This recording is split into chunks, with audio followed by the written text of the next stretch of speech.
मेरा चुनाव सिर्फ सत्ता में आने का नहीं बल्कि जनता को राजघरानों की पकड़ से आजादी दिलाने का है। अनीता डुल बरसिकरी ने ग्रामीण क्षेत्रों में किया जनसंपर्क। कलायत हलके की अनीता डुल बरसिकरी का चुनावी अभियान जोर पकड़ चुका है। आज उन्होंने कई गाँव में जनसभाएं कर जनता से समर्थन मांगा। उन्होंने गांव जाखोली के बस अड्डे के पास, कमान पट्टी चौपाल में रविदास मंदिर, डाबदुल पट्टी जाखोली में, किचाना की रामदासिया चौपाल में, गांव नीमवाला की चौपाल में, खेड़ी राय बाली की सामान्य चौपाल में, डांडा खेड़ी की सामान्य चौपाल में और गांव रोहिडा की ठोका पट्टी जागलान चौपाल में ग्रामीणों को संबोधित किया। इसके साथ ही पावड़ा कुंडू पट्टी सचिवालय में भी उन्होंने लोगों से सीधा संवाद किया। अनीता डुल बरसिकरी ने अपने संबोधन में साफ किया कि इस बार का चुनाव सिर्फ सत्ता में आने का नहीं बल्कि जनता को राजघरानों की पकड़ से आजादी दिलाने का है। उन्होंने कहा कि बड़ा मकसद धरातल पर विकास करना है, ना कि सिर्फ खोखले वादे करना।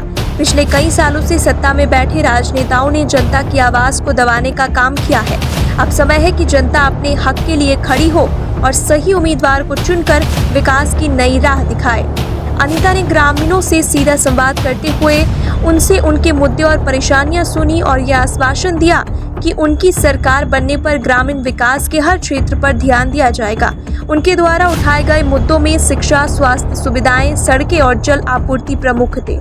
ग्रामीणों के बीच अनीता डुल बरसिकरी को जिस प्रकार का समर्थन मिल रहा है, उससे यह चर्चा तेज हो गई है कि उनका चुनाव जीतने की संभावना काफी बढ़ गई है। लोग उन्हें एक ऐसी नेता के रूप में देख रहे हैं जो धरातल पर काम करेगी और जनता की असली जरूरतों को समझेगी।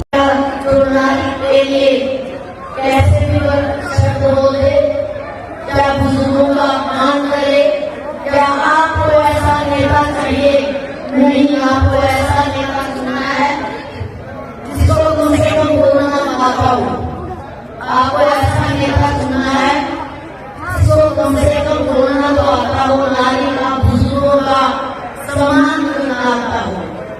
तो मैं आपको बताना चाहती हूँ, मैं किसान और जवान की बेटी हूँ, किसान और जवान की पत्नी हूँ। मैंने 10 वर्षों तक मेहनत की है, संघर्ष किया है और 10 वर्ष की लड़ाई लड़ी है। जंतर मंतर से लेकर सड़कों तक मैंने नारी न्याय आंदोलन किया। जंतर मंतर से लेकर कलायत विधानसभा की सड़कों पर, क्योंकि सबसे पहले नारी को सम्मान चाहिए। हम लड़ाई लड़ रहे हैं न्याय व हक की, हर किसी को न्याय व हक मिलना चाहिए। तो हम सब मिलकर 36 फरवरी को साथ देंगे, इस लड़ाई को लड़ेंगे और जीतेंगे।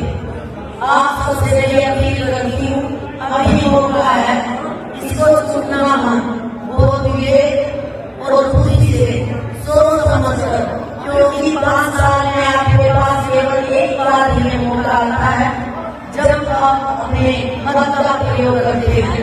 अगर गलती से भी चूक हो गई तो 5 साल तक सलाह देंगे, जिसको आप नेता चुनेंगे शायद वो अपने दरवाजे बंद कर ले जब आपकी कोई मांग हो। अगर दरवाजा खोलता ही है, कोई आपने उसकी बात सुन, उन्होंने आपकी बात सुन ली और आपने कोई मांग रखी, तो ऐसा नेता मत चुनने। मैं आपसे गुजारिश करती हूँ, जिसका जवाब हो कि मेरी गलती नहीं है। आप ऐसा नेता मत चुने जिसने विधानसभा में 5 सालों तक एक बार नाम नहीं किया, आपको कमजोर नेता नहीं चुना, जो संघर्ष आपका अपना है, जो हर लड़ाई लड़ना चाहता है, आप उसे चुनिए। ये लड़ाई लड़ेंगे और हम जीतेंगे। आने वाली 5 तारीख को करके 8 तारीख को आप जीतने का काम करें, क्योंकि आप सबकी उम्मीदवार हूँ, जनता की उम्मीदवार हूँ।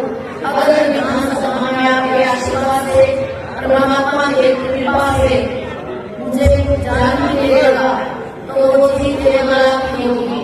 आपके हितों के काम होंगे, किसान मजदूर का 36 फरवरी को साथ लेके काम किए जाएंगे। तो आप एक बार मौका दीजिए, क्योंकि कि मैं 10 साल में पहली बार आपसे वोट की अपील करने के लिए आई हूँ और समझती हूँ कि आप इस पर जरूर वोट करेंगे। धन्यवाद। जय हिंद।